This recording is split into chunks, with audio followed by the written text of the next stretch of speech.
Hello friends, आज की जो आपकी टर्म रहेगी वो रहेगी ई और एफ टर्म्स। ऑलरेडी मैं ए टू डी टर्म्स डाल चुकी हूँ। आज रहती है ई की फर्स्ट टर्म। सबसे पहले मैं डिस्कस करूँगी इकोलेलिया। इकोलेलिया में क्या होता है, रिपीटिशन होती है वर्ड्स की, इमिसिएशन ऑफ स्पीच ऑफ अनदर। इसमें क्या होता है, कोई भी एक पर्सन वर्ड्स की रिपीटिशन करेगा, जो सामने वाला बंदा बोल रहा है उसकी नकल करके वो भी वही वर्ड्स को रिपीट करता है। ठीक है, इसमें वर्ड की रिपीटेशन होती है, जो सामने वाला पर्सन बोल रहा है वही सेम वर्ड्स रिपीट करेगा। इकोप्रेक्सिया में होता है जो सामने वाला बिहेवियर शो करेगा वैसे ही वन पर्सन क्या करेगा, नकल करके उसी की तरह ही मूवमेंट शो करता है। इसमें क्या होगा, इकोप्रेक्सिया के अंदर जो बंदा है वो सामने वाले बंदे की नकल करके जो सामने वाला मूवमेंट कर रहा है वैसे ही वो खुद करेगा। ठीक है। ईसीटी क्या होती है, इलेक्ट्रोकन्वल्सिव थेरेपी होती है, जो सीवियर डिप्रेशन वाले पेशेंट्स में यूज़ की जाती है। ठीक है, जिन पे कोई और ट्रीटमेंट यूज़ नहीं होता। जैसे हम साइकोटिक ड्रग्स प्रोवाइड करवाते हैं मेंटल पेशेंट्स के अंदर, अगर उनसे उनको ट्रीटमेंट नहीं मिल रहा तो उसके करके यानी कि उसके करके उसको कोई रिस्पॉन्स नहीं आ रहा उस ट्रीटमेंट के करके, तो हम ईसीटी देते हैं उसको। ईसीटी में क्या होता है, कुछ इलेक्ट्रिकल स्टिमुलेशन दी जाती है ब्रेन को और कुछ सीजर्स प्रोवाइड करवाए जाते हैं ताकि वो अच्छे से ट्रीट हो सके। इसके लिए पहले उसको क्या देते हैं, एनेस्थीसिया के अंडर रखा जाता है और फिर उसको इलेक्ट्रिकल स्टिमुलेशन दी जाती है। इसे हम बोलते हैं ईसीटी। ओके, नेक्स्ट टर्म आती है आपकी ईगो। ईगो क्या है, ये हमारा एक पर्सनैलिटी का कंपोनेंट है। पर्सनैलिटी के भी जो हमारी साइको एनालिटिकल थ्योरी थी उसमें 3 कंपोनेंट थे, इड, ईगो और सुपर ईगो। ये तीनों ही हमारे क्या हैं, पर्सनैलिटी के कंपोनेंट हैं।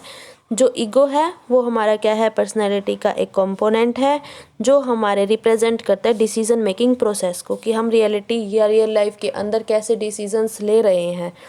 ठीक है, ये किस पे बेस होता है, रियलिस्टिक प्रिंसिपल के ऊपर बेस होता है। इसे हम बोलते हैं ईगो। नेक्स्ट आता है ईगोसेंट्रिक। ईगोसेंट्रिक मतलब क्या होता है, सेल्फ सेंटर्ड। सेल्फ सेंटर्ड यानी कि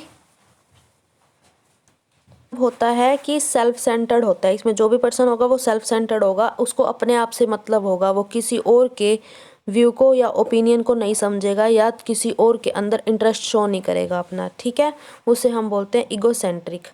नेक्स्ट आता है एनकोप्रेसिस। क्या होता है, जिसमें इनवॉलेंट्री पैसेज होती है फीसिस की। फीसिस की इनवॉलेंट्री पैसेज हो रही है और रिपीटेड एपिसोड्स हो रहे हैं स्टूल्स के, उसे हम बोलते हैं एनकोप्रेसिस। ठीक है। एन्यूरेसिस मतलब क्या होता है, जिसमें इनवॉलेंट्री पैसेज होती है यूरिन की और रिपीटेड वर्डिंग हो रही है यूरिन की, इसको हम कहते हैं एन्यूरेसिस। एन्यूरेसिस में यूरिन की इनवॉलेंट्री पैसेज हो रही है, एनकोप्रेसिस में फीसिस की इनवॉलेंट्री पैसेज हो रही है। ठीक है। नेक्स्ट आता है यूफोरिया। यूफोरिया मतलब क्या होता है कि किसी भी एक्टिविटी के अंदर ना person excessive feeling of happiness show करता है, यानी कि उसको बहुत ही ज़्यादा हैप्पीनेस फीलिंग अराइज होती है किसी भी एक्टिविटी के अंदर, उसे हम बोलते हैं यूफोरिया। ठीक है। नेक्स्ट आता है यूस्ट्रेस। स्ट्रेस के भी 2 टाइप होते हैं, एक होता है eustress, eustress mean positive form stress की, और एक आता है डिस्ट्रेस जो होती है नेगेटिव फॉर्म स्ट्रेस की। तो यूस्ट्रेस क्या है, ये हमारे स्ट्रेस की पॉजिटिव फॉर्म है जो हमारे हेल्थ के ऊपर एक बेनिफिशियल इफेक्ट शो करती है। ठीक है। नेक्स्ट आता है एग्जीबिशनम।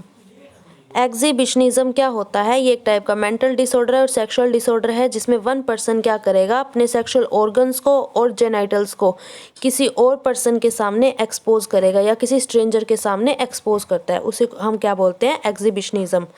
ओके। नेक्स्ट आता है ईपीएस। ईपीएस मतलब होता है extra pyramidal symptoms.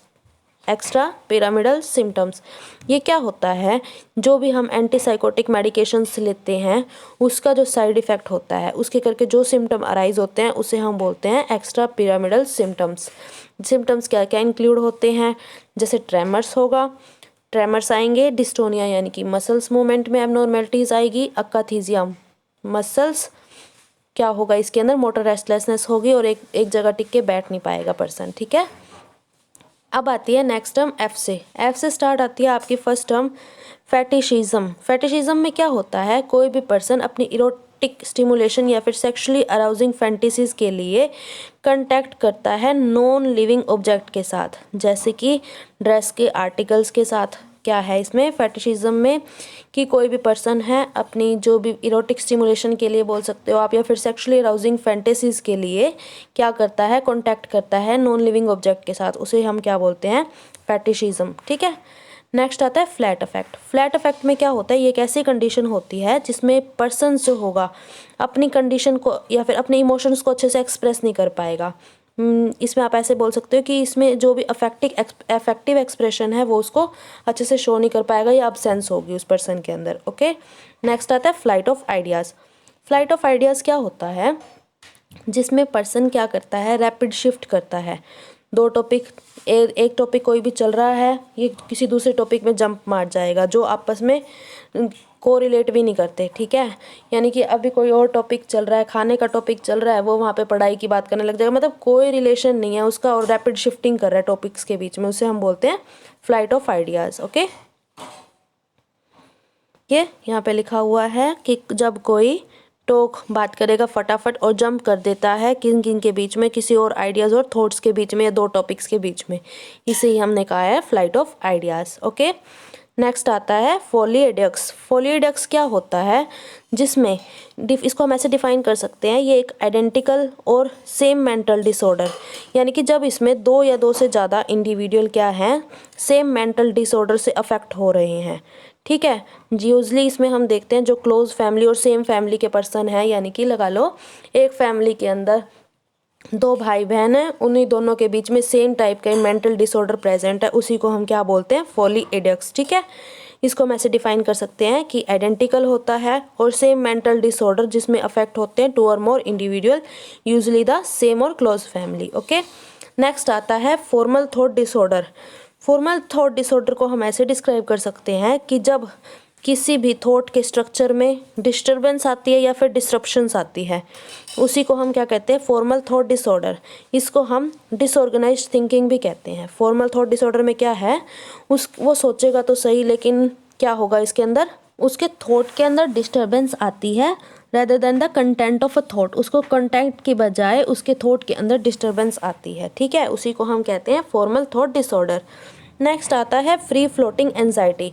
Free floating anxiety को हम ऐसे डिफाइन कर सकते हैं कि इस पर्सन को, जो भी आप देखेंगे ना, साइकोटिक पर्सन जो भी होगा, उसको 24 आवर्स मेनली एंजाइटी दिखेगी, यानी कि कोई स्टिमुलस के करके नहीं, किसी भी रीजंस के करके उसको क्या हो सकता है, एंजाइटी हो सकती है, यानी कि कोई रीज़न भी ना हो इन्वॉल्व, ऐसे ही उस पर्सन को क्या होगी, एंजाइटी हो रही है। ठीक है, यानी कि इसमें क्या बोला है, फ्री फ्लोटिंग एंजाइटी में अनरिलेटेड, उसके अंदर ना कोई कनेक्शन नहीं होता स्टिमुलस का, ऐसे ही नॉर्मली ही क्या हो रही है, उसको एंजाइटी हो रही है, उसी को हम क्या कहते हैं, free floating anxiety. Okay, last आपका है फ्यूज। फ्यूज में क्या होता है, इसमें जब भी कोई पर्सन किसी एक प्लेस से दूर जा रहा है सडनली, तो वो अपनी जो भी उसका पास्ट है और आइडेंटिटी है वो लूज़ कर जाता है। मेनली इसके अंदर क्या होता है, कोई भी पर्सन सडनली कोई अपने घर से दूर जा रहा है, ठीक है, कोई भी पर्सन इसके अंदर जब अपने घर से दूर जाता है तो एक टाइप का डिस्क्रिप्टिव ऑर्डर डिसऑर्डर है, जिसमें वो अपने आइडेंटिटी और जो भी उसका पास्ट है वो भूल जाता है सडनली जब वो भी ट्रेवल करता है, अपने घर से दूर जाता है। ठीक है,